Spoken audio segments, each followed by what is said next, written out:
Hi, I would like to speak today with you about handicapped people, handicapped rights, and anybody who is dealing with the whole handicap group. I've been handicapped now for 14 years, and I've seen in many countries the ins and outs of what needs to be changed for handicapped people. And I must say that that's really still a lot. I see very often magazines with happy handicapped people in happy wheelchairs and whatever have you. Well, maybe that counts for some, but certainly not for a very large other group to which I belong, whereby they're handicapped people who are very frustrated about having been pulled underneath the carpet and that they no longer exist just because they're in a wheelchair. People look down upon you, people somehow exclude you very quickly. This is maybe a little bit our human race that we are tending to do this, and it's very painful. So my plea is to people to realize that whenever people are handicapped, they are still the same person they were before an accident or before an illness. And so I don't see why people start treating you differently. That's my first plea. Please, people, stop treating handicapped people as if they become second-grade citizens, because that is what you're doing most of the time.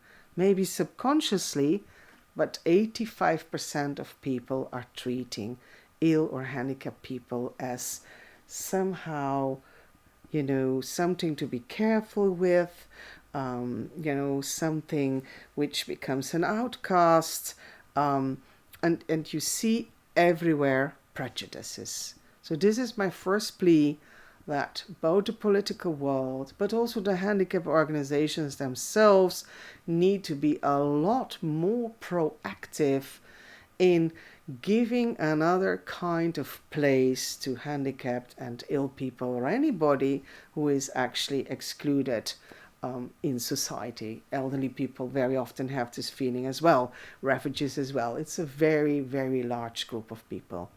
That's number one. That's attitude shift. So things need to be made for attitude shift. And my plea is also that a lot more handicapped people are being invited on the political scene when people are talking about our rights. Because a politician who isn't handicapped has no clue how hard it is to be living as a handicapped person in an extraordinarily egocentric society. Which brings me to point number two. In this very egocentric society, there is a lot more that can be done to help handicapped people to get a second chance to do again something with their talents in society.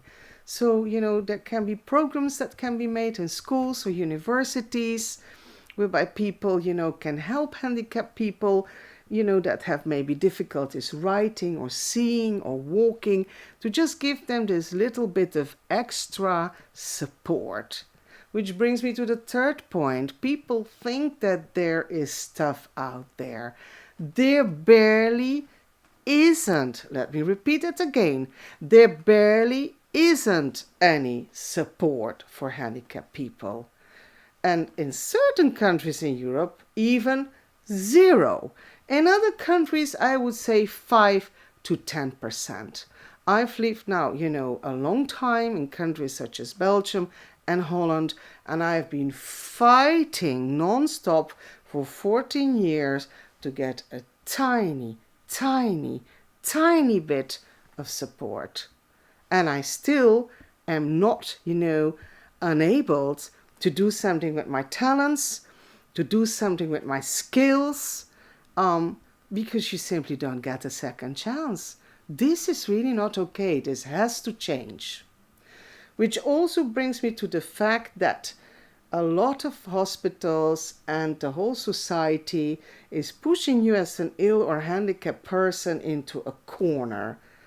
Go and deal with the municipality, as a handicapped people, or go and deal with the handicapped organization as a handicapped person. And there is this strange feeling that those very few handicap organizations, I think in Belgium there are just only a few, that they should be able to cope with this enormous task. Well, it's quite logical that they can't, even with the best will of the world. Firstly, they don't get enough money from, the political scene to be much more proactively doing things for the handicapped people. And it is all, after all, about inclusion. It's so much better if the handicapped people can get a chance, to go back to work or to do something with their talents or whatever, because this is what society wants, isn't it? To give everybody a chance. However, it's so often not happening. Which also brings me to the point that when people have themselves proactive ideas, they should be also stimulated. They should be getting funding. They should be getting a chance. When I, for instance, say, okay, I want to make a series of films, because what I have seen, what I know from my background in diplomatic studies or journalistic studies or whatever, I can do something proactively for this whole group of handicapped people. I want to make a series of films. And so that budget has to come.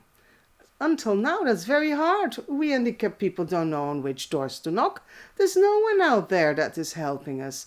That too is not okay.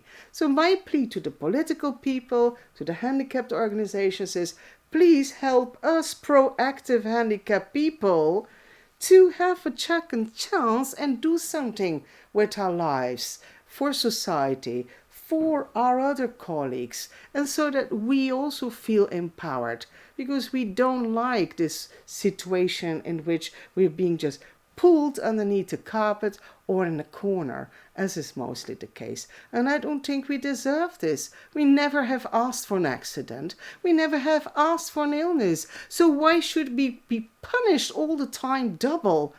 I don't see why. That's very cruel of society, if I may say so. Very cruel indeed. And only people that have, let's say, handicapped family members know what I talk about.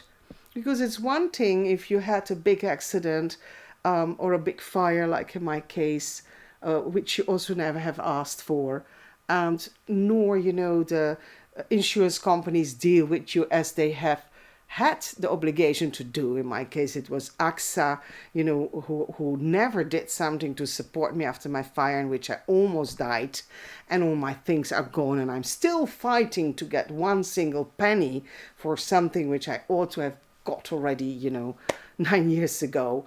That's one group of people who are totally indifferent, and they shouldn't be, Insurance companies are trying always to get a way of paying what they ought to pay, and that's so disrespectful and so painful for people who have become an innocent victim of either an accident, a fire, water inundation, or whatever. It can happen to anybody, but the way society is dealing with these issues is to ignore them, and that too is not okay. My life has been totally strangled after the insurance company never did something. You see, and then you get into this whole legal battle, which is another thing which can change in society. I believe there should be rules made that if people have already become a victim of a big accident, fire, water inundation, or whichever disaster scenario it is, there should be a limitation, to how long you can sadistically keep dragging those people in court cases for things which they never have, asked for or any blame for, or why should we keep suffering for so many years? Why? It's one thing that people ignore you. It's another thing that the legal system drags things so long that everybody, enriches themselves of your incredible suffering and feeling of despair. Because there are almost no lawyers out there who are helping you after a major disaster to get you rights. They are a very small percentage. And it's like the lottery, if you're not lucky enough to find in that huge apparatus those few, genuine lawyers that could possibly help you to get you rights, you're stuck. I basically had 5 lawyers who took an incredible amount of money from me and did nothing whatsoever. So they enriched themselves for their good, and you, as the victim of a major disaster, are empty handed. And I see this all the time. It's one of the tactics of insurance companies when they don't want to pay out. They start dragging you in court cases endlessly. And I know of people who are in my situation as well, who also wait 10, 15, 20 years, so they wait until you die and discourage you. Now, this too, in the political scene, this has to change.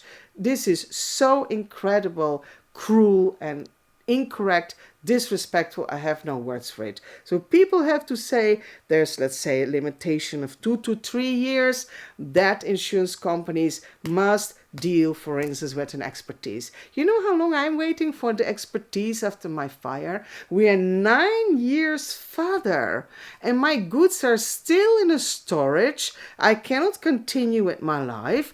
All my diplomas, all my address books, all my instruments, all my clothes, all my life is in boxes because the insurance company is not doing the necessary to do their expertise. So there have to be rules that have to be made by the legal apparatus, the legal system.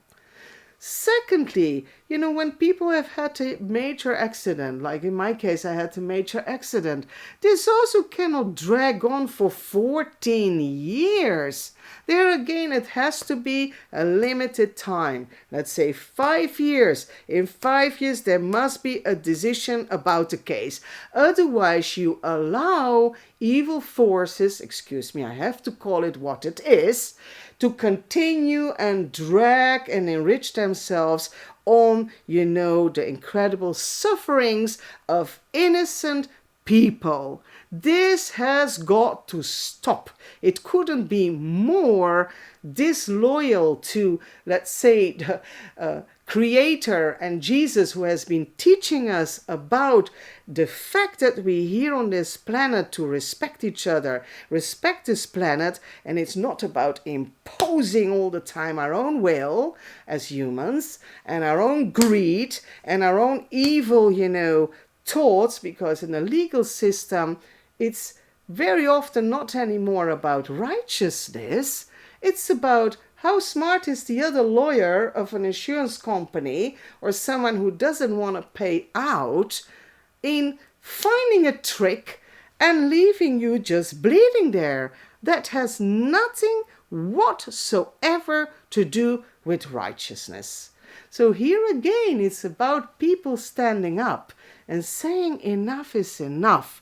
We want a world in which the legal system is a system which deals with righteousness and not with, how handy a lawyer could be in screwing, let's say, another lawyer and getting away with things, because the system became a lottery. And it should be a respectful system whereby there's justice for everybody and not just a few and then the rest who are falling between the maze. They just have to lick their wounds for the rest of their lives.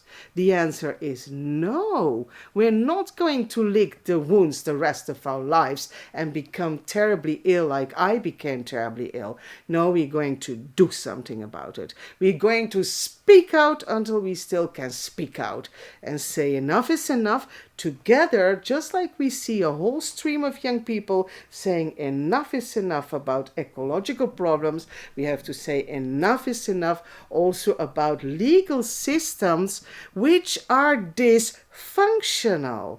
When systems are ill and they have a spreading cancer around them, they have to be addressed. This was one of our cornerstones in society, to have a good legal system whereby people can really know I'm standing in front of a system which is fair. It has nothing to do anymore with fairness. And there are loads of people out there who know this. So again, guys, and I speak also to the young people out there, you can do something about it. So you need to be more sharply involved with your legal systems, with the political system, and say enough is enough. We want better regulations for victims. We want better regulations so that people are not going to be dragged in the mud who already have lost everything. What's fair about that? That's just not okay. Why is no one doing something about it? Why is no one, addressing these issues? Because there are millions of people everywhere in the world every day who are being hit by a disaster.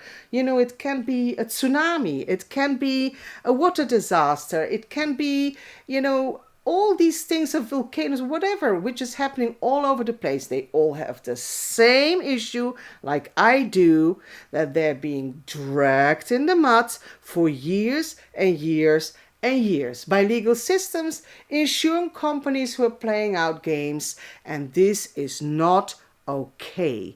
We, the people, choose. We choose who are the factors that make our planet functional. And if those factors are serving evil forces and are not serving anymore the good, then we have a very serious problem. And this has to be addressed. So I count on you guys. Together we can make the change. Together we can proactively think what can be addressed and what needs to be changed. This is something that we ought to really stick together with. So I like to have reactions of other people who also have been hit by injustice and who together with me can think, right, how can we issue by issue address this with the political and insurance systems, and what needs to be changed? How can we speak out? How can we use social media? How can we use all of the tools which we currently have right now, whether it's mobile phones, whatever it is that you need? Make a movement. Make your voice be heard, and don't sit there in silence like I did. And I had to literally have a wake-up call before I said, now this is enough. I speak out until I still can speak out. So please go ahead, do it. Have the courage. Don't be, afraid. Don't be scared to make a better world for this generation and future generation. And when a legal system is ill and is dysfunctional, when it's one of the cornerstones of society, we will get an ill society. It's as simple as that. So you can't allow cancer to spread all over. You've got to cut it out until it's too late. You've got to cut those things out by saying stop, and enough is enough. So please send me your ideas. What do you want to see changed in your legal systems? Address your politicians about it and start the work. Right now, we don't have a minute to lose in this turbulent world where we are being hit all the time, all over the place. I count on you. Let's do it.